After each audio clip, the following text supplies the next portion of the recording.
Hello বন্ধুরা, কেমন আছো সবাই? আরও একটা মিনি ব্লগে সবাইকে স্বাগত জানাই। আমি পূর্বা কলকাতার বাড়ি থেকে। সেদিন দুপুরবেলা গিয়েছিলাম বাইরে কয়েকটা জরুরি কাজে।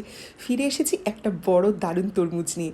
তো এসেই যেটা ভাবলাম তরমুজটা খেয়ে ফেলা যাক, কারণ গ্রীষ্মের দিন এরকম জলজ ফল শরীরের জন্য খুবই ভালো।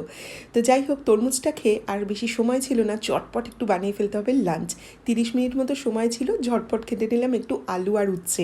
আলু উচ্ছে ভাজা করে তোমরা খেতে ভালোবাসো অবশ্যই নিচে কমেন্ট করে জানিও। আমি তো আবার এর সঙ্গে কখনো কুমড়ো দিতেও বেশ পছন্দ করি। তার সঙ্গে দিয়ে দিলাম একটু নুন আর হলুদ, ব্যাস ওটা ওদিকে ভাজা হতে থাকবে। এবার তেলের মধ্যে দিয়ে দিয়েছি 5 ফোড়ন, শুকনো লঙ্কা, পেঁয়াজ এবং কারি পাতা। তার মধ্যে দিয়েছি মুসুরির ডাল, এটা অসাধারণ একটা টেস্টি হেলদি ডাল হয়। আর সঙ্গে করছি একটা এখানে অমলেট। তো সব কিছু মিলে আমার খুবই সিম্পল লাঞ্চ এখানে রেডি। তার সঙ্গে তো অবশ্যই আমার প্রিয় আম কাসুন্দি রয়েছে। কোপেনহেগেন যখন ফিরে যাব এরকম কয়েকটা বোতল আমি নিয়ে যেতে চাই, এত টেস্টি। যাই হোক, এখন একটু বিশ্রামের পালা। বই পড়তে পড়তে এসিটা চালিয়ে হালকা